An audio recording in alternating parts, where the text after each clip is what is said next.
ഞാനൊക്കെ ചെറിയ കുട്ടിയാകുമ്പോഴേ ടി വിയിൽ ആകെ ചാനലേ ഉണ്ടായിരുന്നുള്ളൂ, അതാണ് ദൂരദർശൻ. അതിലോ വളരെ കുറച്ച് പരസ്യങ്ങൾ മാത്രമേ ഉണ്ടായിരുന്നുള്ളൂ. അന്ന് മനസ്സിൽ കയറി കൂടിയ ഒരു പരസ്യമാണ് കേട്ടാ.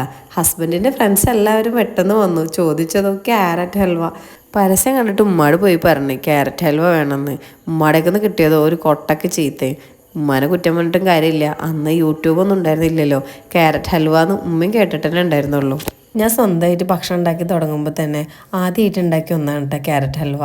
അതും ഇന്റേതായ ചില മാറ്റങ്ങൾ വരുത്തിയിട്ടുള്ള ഒരു സ്പെഷ്യൽ ക്യാരറ്റ് ഹൽവ. ഇതുപോലെ നിങ്ങൾ ഒരു വട്ടം ക്യാരറ്റ് ഹൽവ ഉണ്ടാക്കിയിട്ടുണ്ടെങ്കിൽ അത് കഴിച്ചിട്ടുണ്ടെങ്കിൽ പിന്നെ നിങ്ങൾക്ക് ഒരിക്കലും വേറൊരു ക്യാരറ്റ് ഹൽവ ഇഷ്ടപ്പെടില്ല. ഇതിൻ്റെ ടേസ്റ്റ് ഉണ്ടല്ലോ, കഴിച്ച് തുടങ്ങിയാൽ പിന്നെ ഇത് നിർത്താനേ പറ്റില്ല. അതാണ് ആകെയുള്ളൊരു പ്രശ്നം. ഒരു പാൻ വെച്ച് ചൂടാക്കി അതിലേക്ക് ആവശ്യത്തിനുള്ള ബട്ടർ ഇട്ട് ഗ്രേറ്റ് ചെയ്ത് വെച്ചിട്ടുള്ള ക്യാരറ്റും കൂടെ ഇട്ടിട്ട് ഒന്ന് മിക്സ് ചെയ്തെടുക്കുക. അതിനുശേഷം രണ്ടച്ച് ശർക്കര ഉരുക്കിയതും കൂടി ഒഴിച്ച് ആ ശർക്കര ഉരുക്കിയതൊന്ന് വറ്റി വരുമ്പോൾ അതിലേക്ക് 4 ഗ്ലാസ് പാലും കൂടെ ഒഴിച്ച് എല്ലാം കൂടെ ഒന്നും കൂടെ വറ്റിച്ചെടുക്കുക.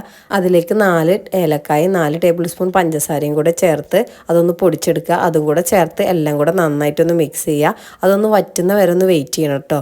ഇടയ്ക്കിടയ്ക്കൊന്ന് ഇളക്കി കൊടുക്കാൻ മറക്കരുതിട്ട്, അതല്ലെങ്കിൽ ചിലപ്പോൾ അടിക്ക് പിടിച്ച് പോകും. അത് നന്നായിട്ടൊന്ന് വറ്റി വരുന്നത് വരെ നല്ലോണം വെയിറ്റ് ചെയ്യുക. വറ്റിയതിന് ശേഷം ഒരു 1/2 ടേബിൾ സ്പൂൺ നെയ്യും കൂടെ ചേർത്ത് ഒന്നുകൂടെ വറ്റിച്ചെടുക്കുക. നല്ല ഡ്രൈ ആവുന്നത് വരെ വറ്റിച്ചെടുക്കുക കേട്ടോ.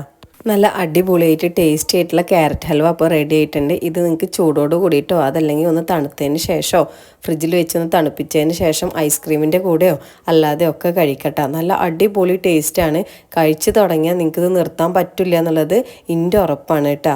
എല്ലാവരും ഒന്ന് ട്രൈ ചെയ്ത് നോക്കുക. ഇഷ്ടപ്പെട്ട ചാനൽ ഒന്ന് സബ്സ്ക്രൈബ് ചെയ്യാൻ മറക്കല്ലേ.